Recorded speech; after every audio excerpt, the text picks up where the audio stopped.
झारखंड और महाराष्ट्र के विधानसभा चुनाव नतीजों के साथ साथ देश के 15 सूबों में पसरी हुई 48 विधानसभा सीटों पर उपचुनाव भी हुए हैं। इसमें सबसे ज़्यादा दिलचस्पी लोगों की है उत्तर प्रदेश पर, जहां पे 9 सीटों पर उपचुनाव हुआ। और अभी के जो रुझान हैं, हमारी घड़ी में बज रहा है 40।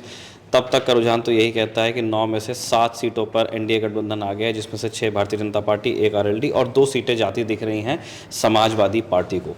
गौरव, हम सबसे पहले किस सीट पर बात करने वाले हैं? मीरापुर से हम शुरू करेंगे। और मीरापुर में हम सब जानते हैं कि जिस तरीके से पिछले दिन जब वोटिंग वाला दिन था, उस दिन विजुअल वायरल हुआ और एक दरोगा पिस्टल ताने हुए दिखाई दिया। जो महिलाएं आ रही थी वोटिंग करने के लिए, उनको उसको लेकर तमाम तरह के आरोप लगे। पुलिस वालों का एक कहना पत्थरबाजी हो रही थी, उधर से कहना है कि वोटिंग के लिए रोकने के लिए डराया धमकाया जा रहा था। समाजवादी पार्टी और भारतीय जनता पार्टी के बीच ये सारी चीजें चलती रही।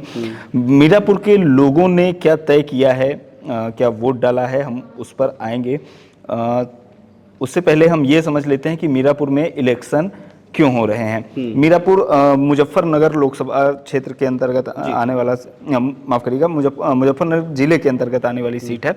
और यहाँ से चंदन चौहान आरएलडी के विधायक हुआ करते थे। चंदन चौहान बिजनौर लोकसभा सीट से 2024 के लोकसभा चुनाव में सांसद चुने गए और आरएलडी 2022 के चुनाव सपा के साथ लड़ी थी, जबकि 2024 का लोकसभा चुनाव उन्होंने भाजपा के साथ लड़ा। तो फिर उसके बाद चंदन चौहान जब सांसद चुने गए, उन्होंने सीट खाली की और इस बार उनकी भारतीय जनता पार्टी ने यहाँ से माफ करिएगा, आरएलडी ने यहाँ से मिथिलेश पाल को टिकट दिया था, जबकि सपा ने यहाँ से सुम्बुल राणा को चुनाव मैदान में उतारा था। अभी का जो रुझान 24 में से 17 राउंड की गिनती हो चुकी है और 20,000 वोटों का मार्जिन है। तो एक हम कह सकते हैं कि जीतने वाली मार्जिन बन चुकी है और 20,000 वोटों का मार्जिन, क्योंकि उपचुनाव में ये काफ़ी ज़्यादा होता है विधानसभा सीट के लिए। और भाजपा की माफ करिएगा, आरएलडी की, चूंकि साथ में ही चुनाव लड़ रहे हैं, तो मिथिलेश पाल जो है वो फिलहाल जीतती हुई यहाँ से दिखाई दे रहे हैं। सुम्बुल राणा यहाँ से पिछड़ती हुई दिखाई दे रही हैं। तो सपा की ओर से जो आरोप लगाए जा रहे थे कि हमारे वोटर्स को जो हमें आ रहे थे उनको टारगेट किया गया, निशाना बनाया गया, वो हमको फिर से हो सकता है कि देखने को मिले नतीजों में, इस वजह से। और काफ़ी अखिलेश यादव ने वोटिंग के दिन काफ़ी सारे ट्वीट्स किए, समाजवादी पार्टी के ऑफिशियल हैंडल से कई सारे वीडियोस डाले गए और उन सारे वीडियोस का संकेत ये था कि समाजवादी पार्टी को वोट डालने वाले लोगों को डिस्करेज किया जा रहा है। पुलिस ने पिकेट्स लगाए हुए हैं। कई वीडियोस में ये कहते हैं हम लोगों को सुन रहे हैं कि आप चेकिंग क्यों कर रहे हैं। हाँ। तो वहाँ से पुलिस से कह रही थी कि नहीं, हम नियमों का पालन कर रहे हैं, हम सिर्फ यहाँ पे इसलिए पिकेट लगाया गया ताकि कोई फ़ोन लेके ना चला जाए, कोई प्रतिबंधित वस्तु लेके ना चला जाए। लेकिन समाजवादी पार्टी का तो यही आरोप था कि हमारे ही वोटर को क्यों टोका जा रहा है। बाकी बूथ से इस तरह की खबर, खासतौर पर मुस्लिम समुदाय के लोगों का ये शिकायत थी। और विजुअल्स आए, क्योंकि हमने देखा उसमें बुर्के में महिलाएं हैं, दाढ़ी वाले पुरुष हैं, तो उस तरीके को उसको टारगेट किया गया कि इनकी पर्ची चेक की जा रही है। उसमें यह भी तर्क दिया गया कि पुलिस को पर्ची चेक करने का अधिकार नहीं। बाद में चुनाव आयोग ने भी एक वायरल वीडियो को संज्ञान में लेते हुए 2 पुलिसकर्मियों पर कार्रवाई की, उनको सस्पेंड किया गया। ये कहा गया कि पुलिस इलेक्शन क्यों लड़ रही है। हाँ, ये भी कहा गया कि पुलिस वर्सेस सपा है। ये रामगोपाल यादव जो समाजवादी पार्टी के सांसद हैं लोकसभा और राज्यसभा में, माफ करिएगा, तो वो उनकी ओर से भी कहा गया कि प्रशासन वर्सेस समाजवादी पार्टी का चुनाव, बीजेपी वर्सेस सपा का चुनाव नहीं है। करहल सीट की ओर हम चलते हैं। मैनपुरी जिले की सीट है और अखिलेश यादव के जो परिवार है, मुलायम सिंह यादव का परिवार, उसकी पारंपरिक सीट है ये। और यहाँ से तेज प्रताप सिंह, उन्हीं के परिवार के मुलायम सिंह यादव के पोते और अखिलेश यादव भतीजे, वो फिलहाल 19,000 वोटों की मार्जिन इनकी हो चुकी है। 32 में से 26 राउंड की गिनती हो चुकी है, 6 राउंड और बाकी है। ये भी लगभग जीता हुआ ही इनका बना। ये एक सीट है जो सपा अपनी रिटेन कर रही है। इस पर अखिलेश यादव खुद करहल सीट से 2022 के विधानसभा चुनाव में विधायक चुने गए थे। बाद में 2024 के लोकसभा चुनाव में कन्नौज से वो चुनाव लड़े और फिर उसके बाद जो है वो सांसद हो गए। तो ये सीट हुई, तो परिवार के ही उम्मीदवार को यहाँ से उतारा उन्होंने और ये सीट सपा अपनी रिटेन कर रही है। नसीम सोलंकी सीसामऊ से, ये भी सपा की उम्मीदवार हैं और ये भी अपनी सीट बचाती हुई मुझे लगता है जीत चुकी हैं। ये 20 में से 20 राउंड की गिनती हो चुकी है और 8,564 वोटों के मार्जिन से ये जीत चुकी है। ये चुनाव आयोग का जो डेटा है, मुझे लगता है पहला उपचुनाव का ये नतीजा आ गया है। नसीम सोलंकी कानपुर की सीसामऊ सीट से जीत चुकी हैं। सीसामऊ सीट का इतिहास बता देते। नसीम सोलंकी के जो पति हैं इरफान सोलंकी, उनको एक महिला के घर में, उनके और उनके भाई को एक महिला के घर में आगजनी करने के केस में उनको 7 साल की सजा हुई। तो उसकी वजह से जो उनके पति है इरफान सोलंकी, वो यहाँ से 2022 में सीट से जीते थे। इससे पहले 2012-2017 में भी वो इस सीट से जीत चुके हैं। तो उनके पिता जो थे हाजी मुश्ताक सोलंकी, वो भी आर्य नगर कानपुर की एक सीट है, वहाँ से विधायक रहे। 2 बार इरफान सोलंकी भी विधायक रहे। बाद में परसिमन के बाद वो सीसा मऊ आ गए, वहाँ से वो विधायक रहे थे। अब उनकी पत्नी जो है इस सीट से विधायक चुनी गई हैं, वो भी सीट रिटेन करते हुए दिखाई दे रहे हैं। सुरेश अवस्थी का एक बयान आया अभी थोड़ी देर पहले, मैं न्यूज जब चेक कर रहा था देखा कि उनको आभास हो गया था जब ये कि वो हारने जा रहे हैं, तो उनका ये कहा कि हिंदू बट गए इसलिए वो हार गए। तो ये जो एक पॉपुलर नारा हजर उत्तर प्रदेश में, एक हैं तो सेफ हैं, बटेंगे तो कटेंगे, तो वो हमको दिखाई दिया। 2012, 2017 और 2022 3 चुनाव इरफान सोलंकी ने लगातार यहाँ से जीता। और इससे पहले आर्यनगर से हाजी मुश्ताक सोलंकी 2 बार और 1 बार उनके बेटे आर्यनगर से विधायक रहे। बाद में परसिमन के बाद ये सीट हुई। तो उनकी फैमिली की ये 2 सीटें हैं जो सपा रिटेन कर रही है। इसके बाद हम चलते हैं फूलपुर। यहाँ का भी चुनाव, फूलपुर का भी काफ़ी चर्चित रहा। दीपक पटेल यहाँ से भारतीय जनता पार्टी के उम्मीदवार हैं और ये 32 में से 23 राउंड की गिनती हो चुकी है और 7,158 वोटों का मार्जिन है और ये आगे चल रहे हैं। मोहम्मद मुस्तफ़ा सिद्दीकी जो सपा के उम्मीदवार हैं वो फिलहाल पीछे चल रहे हैं, दूसरे नंबर पर हैं, जबकि 13,505 वोट पाकर जितेंद्र कुमार सिंह जो है वो तीसरे नंबर पर। क्यों गौरव उपचुनाव हुआ था? इस सीट पर प्रवीण पटेल इस सीट से विधायक चुने गए थे। इससे पहले भी वो इस सीट से विधायक थे, उससे पहले वो बसपा में थे तब भी इस सीट से विधायक थे। तो वो 3 बार इस सीट से विधायक चुने गए और 2024 के लोकसभा चुनाव में फूलपुर लोकसभा सीट से ही भाजपा ने उनको चुनाव मैदान में उतारा और वो वहाँ से सांसद चुने गए। तो प्रवीण पटेल जब सांसद चुने गए तो दीपक पटेल को यहाँ से टिकट दिया गया। दीपक पटेल की माँ है केसरी देवी पटेल, जो पहले इसी फूलपुर लोकसभा सीट से सांसद थी। उनका टिकट काटकर इस बार प्रवीण पटेल को दिया गया था और दीपक पटेल को दिया गया। हाँ, और दीपक पटेल भी पहले करछना, इलाहाबाद की एक विधानसभा सीट है करछना, वहाँ से विधायक रह चुके हैं। तो ये एक बार फिर से बढ़त बनाते थे। आपको बता दें प्रवीण पटेल और मुस्तफ़ा सिद्दीकी के बीच में 2022 में भी फाइट हुई थी, तो उसमें 3,000 वोटों के करीब 2500-2700 वोटों के मार्जिन से मुस्तफ़ा सिद्दीकी हारे थे वो चुनाव। लेकिन इस बार लीड जो है मुझे लग रहा है दीपक पटेल के आने के बाद ये लीड थोड़ी सी बढ़ती हुई दिखाई दे रही है। बीजेपी के लिए रिटेंशन की तरह हम इस सीट को देखेंगे? हाँ, ये बीजेपी ने अपनी सीट रिटेन की है। इसमें सपा कर सकती थी, क्योंकि अगर हम पिछले चुनाव की बात करें तो 3,000 का ही मार्जिन था। टफ फाइट जिस तरह से माना जा रहा था, वो तो बहुजन समाज पार्टी के प्रत्याशी हैं जितेंद्र कुमार, ये तीसरे उसमें है, लेकिन ये 13,000 इन्होंने मत ले लिए लेकिन हैं, ये कम जो है। लीड से ये समाजवादी बहुजन समाज पार्टी को झटका है। पिछली बार के जो बहुजन समाज पार्टी के उम्मीदवार थे 2022 के चुनाव में, उनको 33,000 वोट मिले थे। 1,03,000 वोट मिले थे प्रवीण पटेल को और 1 लाख वोट मिले थे मुस्तफ़ा सिद्दीकी को और 33,000 वोट मिले थे बसपा के थे रामतोलन यादव को। तो इस बार अगर हम 33,000 को कंपेयर करें 13,000 से, तो ये काफी कम हमको। अभी गिनती वैसे बाकी है, अभी 1/3 गिनती में देख रहा हूँ। अभी 12 राउंड 11 राउंड की गिनती 9 राउंड की, सॉरी माफ करिए, 9 राउंड की गिनती बाकी है। तो इस वजह से अभी ये थोड़ा मार्जिन बढ़ेगा अभी या बढ़ेगा और फिर ये और इसके बाद फिर से ये खैर बीजेपी अपनी ही सीट को रिटेन भी कर रही है, लेकिन फिर वो जो एक यहाँ पर दिलचस्प हो रहा है, यहाँ पर आपको सुरेश चंद्र यादव दिखेंगे, ये कांग्रेस के जिलाध्यक्ष हैं। अच्छा, तो जब ये तय हुआ फूलपुर को लेकर ही, चूंकि थोड़ा सबसे ज्यादा नोकझोंक थी, कांग्रेस चाहती थी फूलपुर की सीट और समाजवादी पार्टी नहीं देना चाहती थी, तो उसको लेकर भी था। और कई सारे ऐसे नेता थे जो इस सीट पर दावेदारी भी कर रहे थे, बड़े नेता कांग्रेस के प्रदेश स्तर के। तो इसको लेकर बातचीत हुई। बाद में सपा ने अकेले चुनाव लड़ने का फैसला किया। जितने भी 9 सीटों पर चुनाव है, होने तो 10 थे लेकिन 9 पर हो रहे हैं, तो सपा अकेले ही लड़ी। कांग्रेस ने ऐलान किया कि आप लड़िए, हाँ आप लड़िए, और दोनों तरफ से ऐलान हुआ। लेकिन सुरेश चंद्र यादव जो कि कांग्रेस के जिलाध्यक्ष हैं प्रयागराज में, उनने जाकर नामांकन कर दिया एकदम लास्ट मोमेंट पे जाकर। बाद में उनको पार्टी से कारण बताओ नोटिस जारी किया गया। अभी है ये जिलाध्यक्ष, निकाला नहीं है। तो सुरेश चंद्र यादव 1,054 वोट पाए। हालांकि ये इलाहाबाद विश्वविद्यालय की जो राजनीति छात्र संघ है उससे भी जुड़े रहे, तो इनका भी मतलब ये इस वजह से भी चर्चा में रही कि कांग्रेस के एक नेता ने कर दिया। इनका ये था कि हमको कहा गया था ऊपर से कि आप जो है तैयार रहिए चुनाव लड़ने के लिए, लेकिन एंड टाइम पर हमारी ही पार्टी के कुछ नेताओं ने जो है वो कर लिया, क्या कहते हैं कि समझौता कर लिया। हाँ, समझौता कर लिया और कि मैं चुनाव न लड़ पाऊं, इस वजह से इनको दे दिया। लेकिन वैसे गौरव, इन जनरल मतलब लोगों ने यही कहा, जितने भी टिप्पणीकार हैं, कि जो 9 सीटें अखिलेश यादव को दे दी गई, मतलब उन्होंने अनाउंस कर दिया और बाद में राहुल गांधी ने उस चीज़ को स्वीकार कर लिया, उसको एक स्मार्ट डिसीजन माना गया कि आप समाजवादी को करने दीजिए। बिल्कुल। अगर हम देखें अभी उत्तर प्रदेश में विधानसभा में कांग्रेस की स्थिति को केवल 2 सीटें हैं। जिस पार्टी के पास खुद पूरे 403 सीटों पर चुनाव लड़कर 2 सीट मिले हों, तो फिर वो किस हिसाब से, और इस 10 सीटें जो बात हो रही थी उसमें भी बीजेपी सपा के बीच डायरेक्ट फाइट थी, तो उस हिसाब से भी मुझे लगता है कि तुक नहीं खास बन रहा था। हाँ, तो वो डील का ही मामला था कि कितने पर आपस में बातचीत तय होती है।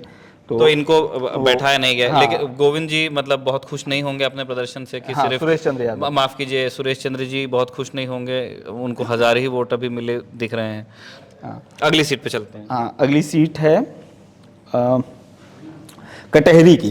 कटहरी सीट आती है अम्बेडकर नगर में, अयोध्या से लगता हुआ जिला है अम्बेडकर नगर भी। और यहाँ से लालजी वर्मा सांसद विधायक हुआ करते थे कटहरी से, जो सांसद चुने गए अम्बेडकर नगर के। तो उसके बाद ये सीट खाली हुई और शोभावती वर्मा उनकी पत्नी है सपा से, तो उनको टिकट मिला। और जो अभी पीछे चल रही 7201 वोटों के मार्जिन से, हालांकि यहाँ पर अभी आधा ही काउंटिंग हुआ, 31 में से 17 राउंड की ही काउंटिंग हुई है। धर्मराज निषाद कई बार कई सीट से विधायक भी रहे हैं और पूर्व मंत्री भी रहे हैं। तो धर्मराज निषाद अभी 7201 वोटों के मार्जिन से आगे हैं। लालजी वर्मा ने भी मतलब इस सीट पर काफ़ी उनकी भी पकड़ मानी जाती है, इस सीट का उन्होंने प्रतिनिधित्व किया। वो सांसद भी हैं जिस तरफ से उन्होंने लोकसभा चुनाव में जीत दर्ज की, तो ये माना जा रहा था कि कड़ी टक्कर हो सकती। तो अभी कई राउंड की गिनती बाकी है, तो ये अभी हमें देखना है इस सीट पर, क्योंकि ये सपा रिटेन कर पाती है या उसको लॉस होता है, ये देखने वाली बात होगी। यहाँ भी गौरव ये दूसरी सीट है लगातार अभी जो आपकी चर्चा में सामने है, जहाँ पे बसपा ने एक अलग कैंडिडेट वहाँ पे दिया और उस चुनाव को लड़ा, और आप देखिए 25,000 तो वो अभी ले चुके हैं आधी ही काउंटिंग में।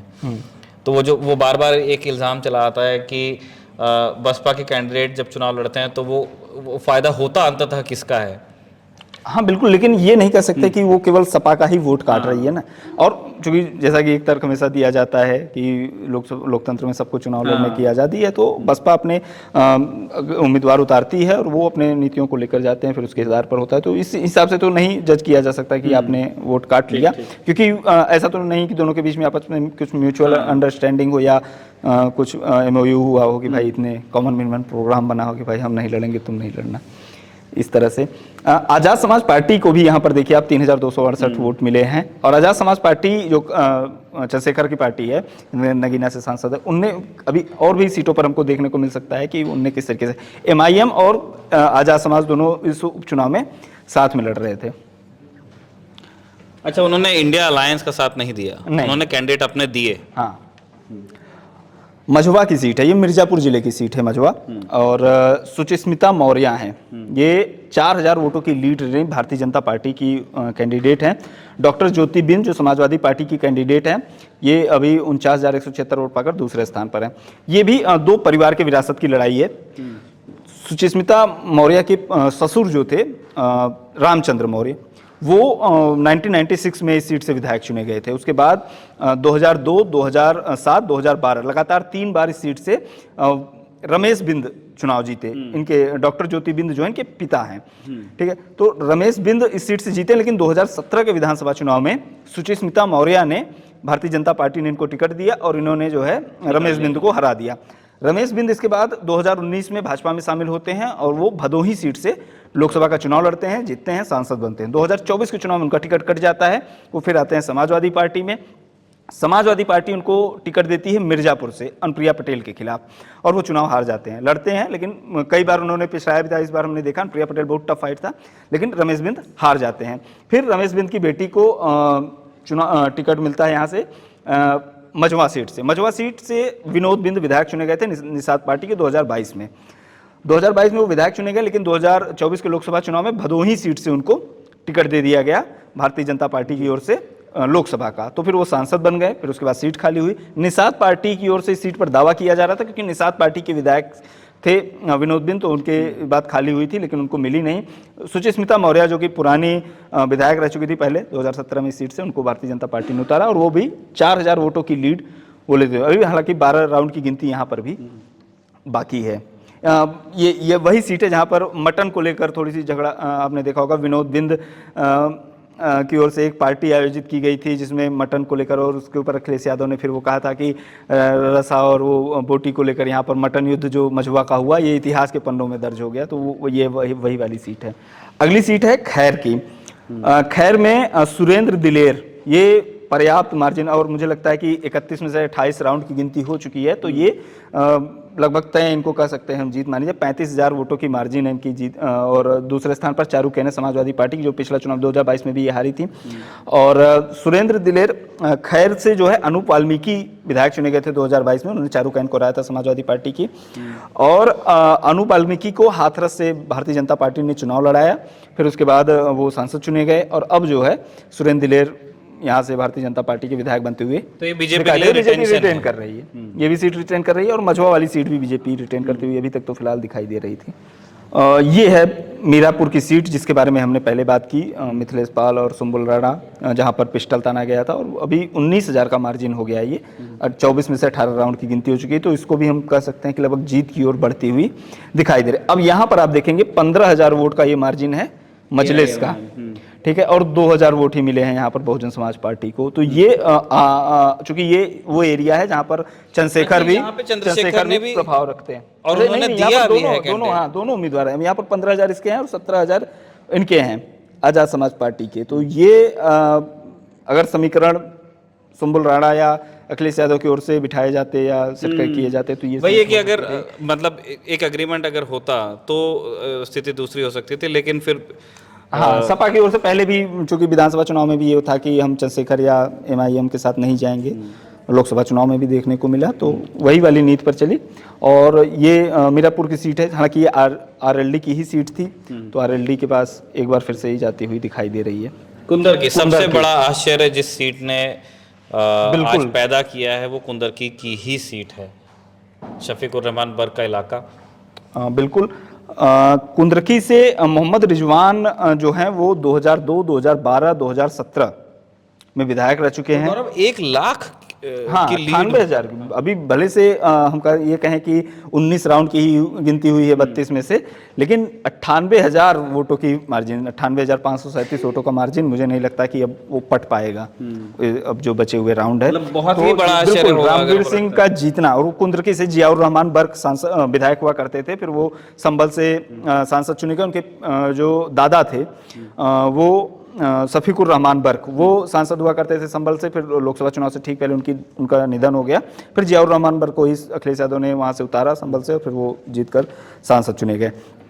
अब इस सीट पर मोहम्मद रिजवान को समाजवादी पार्टी ने उतारा था, लेकिन वो बुरी तरह से मतलब हारते हुए, बहुत बुरा हार कहा जाएगा, 98,000 वोटों का मार्जिन। संभल में हाल में हमने देखा कि मस्जिद को लेकर भी एक विवाद हो ही गया था। अच्छा, यहाँ पर भी हालांकि ये बहुत पर्याप्त तो नहीं है, 6,000 वोट 4,000 वोट इन दोनों पार्टियों को आए हैं, और बसपा को तो 633 वोट। जब देखिए गौरव, अगर वो 1 लाख का लीड अगर कोई ले रहा है ना, तो फिर आप किसी भी समीकरण से इसको नहीं काट सकते। बिल्कुल, 12,933 वोट केवल मिले हैं सामने वाले। ऐसे नतीजों को ना आपको ह्यूमिलिटी के साथ स्वीकार ही करना पड़ता है कि आपसे कोई गलती हुई है। अभी हमको देखना है कि लीड कितनी है हो जाती है। अभी लास्ट जब तक नतीजे आएंगे अभी समय लगेगा, क्योंकि 32 राउंड की गिनती है, 19 राउंड की हुई है इसमें। अब एक सीट जो आखिरी है वो है गाजियाबाद की, शहरी सीट है और भाजपा की गढ़ मानी जाती है गाजियाबाद। और एक्सपेक्टेड लाइंस पे 60,000 की लीड से आगे हैं। हाँ, 60,000 की लीड से आगे हैं संजीव शर्मा। और यहाँ से दलित प्रत्याशी उतारा था समाजवादी पार्टी ने, सामान्य सीट से थोड़ा चमत्कार या कह सकते हैं, क्योंकि चमत्कार ही कहेंगे। अगर शहरी सीट जिस तरीके से गाजियाबाद और आसपास की सीटों पर भाजपा जीतती रही, चाहे लोकसभा हो चाहे विधानसभा हो, तो वो हम गाजियाबाद नोएडा यहाँ पे क्यों चुनाव की आवश्यकता? यहाँ से अतुल गर्ग विधायक बने थे गाजियाबाद सीट से, और फिर उसके बाद उनको गाजियाबाद लोकसभा सीट से सांसद का टिकट मिला, भारतीय जनता पार्टी ने उतारा, वो सांसद चुने गए। VK सिंह का टिकट काट कर अतुल गर्ग को दिया गया, और अब जो है ये 59,707 वोटों का मार्जिन है। 26 राउंड की गिनती है, 22 राउंड की हो चुकी है, और ये भी लगभग जीती हुई दिख रही। तो अभी जो हम पूरा देखें सिनेरियो, तो वो 6 seat Bhajpa, 2 seat Samajwadi party और 1 सीट RLD, मतलब 7-2 का मार्जिन हमको दिखाई देता है इस पूरे। और 1 सीट का मतलब अगर आप एक्सेप्शन छोड़ देते हैं कुंदरकी का गौरव, तो ज़्यादातर सीटों में वो एक्सपेक्टेड लाइंस पर आ रहा रिजल्ट है। मतलब चाहे समाजवादी पार्टी की तरफ से जो भी कहा जाए, बीजेपी ज्यादातर अपनी सीट्स को रिटेन कर रही है, जहां उनका प्रदर्शन पहले अच्छा रहा है। कटहरी कह सकते हैं, लालजी वर्मा की सीट थी, फिर वो उनके हाथ से जाती हुई दिखाई दे रही है। तो ये यहाँ पर कटहरी में नुकसान हुआ है, और जैसा कि कुंदरकी, तो 2 सीट का नुकसान समाजवादी पार्टी को होता हुआ दिखाई दे रहा है, क्योंकि 5-4 का था पहले, जो अब वो 5-7-2 होता हुआ और अभी दिखाई मुझे दे रहा है। ये भी देखना है कि जैसे जब अखिलेश यादव, मैं एक्सपेक्ट कर रहा हूँ कि वो कुछ ना कुछ कहेंगे, प्रेस से अभी तक तो नहीं आया है, तो वो इस नतीजे को कैसे लेते हैं और इस नतीजे के कारणों को वो क्या गिनवाते हैं, क्योंकि पूरे उत्तर प्रदेश में जहाँ जहाँ पूरे 9 की 9 सीटों पर समाजवादी पार्टी की ये शिकायत थी कि हमारे वोटर को रोका गया, लेकिन रिजल्ट्स ऐसे तो नहीं दिख रहे हैं कि मतलब अगर आप 1, 2 या 3 बूथों पे लोगों को रोक दो और उसी वजह से आप इलेक्शन हार जाए, उस तरह की ये मार्जिन नहीं है। ये मार्जिन बहुत हेल्दी बिल्कुल, मार्जिन और जिसको कहा इस तरह जाता के है। जो आरोप लगे हैं, इसी तरह के आरोप रामपुर के भी लोकसभा चुनाव के दौरान लगे थे, लेकिन हमने देखा कि रामपुर के लोकसभा चुनाव में समाजवादी पार्टी ने जीत दर्ज की। और मतलब तमाम मार्जिन आप देखिए ना, 98,000 की मार्जिन, तो वो किसी फिक्सिंग से आप नहीं ला सकते। बिल्कुल छोटी मोटी मार्जिन नहीं है वो तो। और मुझे लगता है कि जब भी प्रेस कॉन्फ्रेंस करेंगे, जैसा कि आपने कहा, तो वो यही लाइन रहेगी, मुझे लगता है कि प्रशासन का दुरुपयोग किया गया और इस तरीके से पुलिस वर्सेस समाजवादी पार्टी का लेकिन चुनाव था। जो रुझान है बहुत वैसा तो नहीं दिख रहा है कि सिर्फ 2-3 बूथों पे या 2-3 जगहों पर ही प्रशासन के दबाव से बीजेपी या आरएलडी जीत रही है, कब ऐसा देख के लग नहीं रहा है। लेकिन अभी हमें देखना है कि अब अखिलेश आखिरी आकर के नतीजे क्या कहेंगे आते क्या, हैं, और हाँ। अभी क्योंकि कुछ मतलब 2/3 गिनती को हम ऐसा कह सकते हैं कि पूरी हो गई है, 1/3, और ज़्यादातर रिजल्ट्स अब ये जो हमने रुझान आपको बताएं उसके इर्द गिर्द ही लॉक हो सकते हैं। कुछ परिवर्तन ज़रूर संभव है अंतिम नतीजों में। ये उत्तर प्रदेश के विधानसभा के लिए जो उपचुनाव है 9 सीटों पर, उसके रुझान थे। हमने एक बार पहले बताया, फिर बताते हैं कि अंतिम नतीजों में थोड़ा परिवर्तन हो सकता है। जब ये प्रेजेंटेशंस आप देख करके फारिग हो चुके होंगे तो उसके बाद आप खबरगाहों पर बने रहिए, क्योंकि आपको मिलेगा इन डेप्थ एनालिसिस। हमारे साथ एक पैनल होगा एक्सपर्ट्स का जो अपनी राय देंगे कि जो नतीजे देखने को मिल रहे हैं, जो नंबर्स देखने को मिल रहे हैं, उनके क्या कारण रहे। मैं हूं निखिल और आप देख रहे थे खबरगाहों।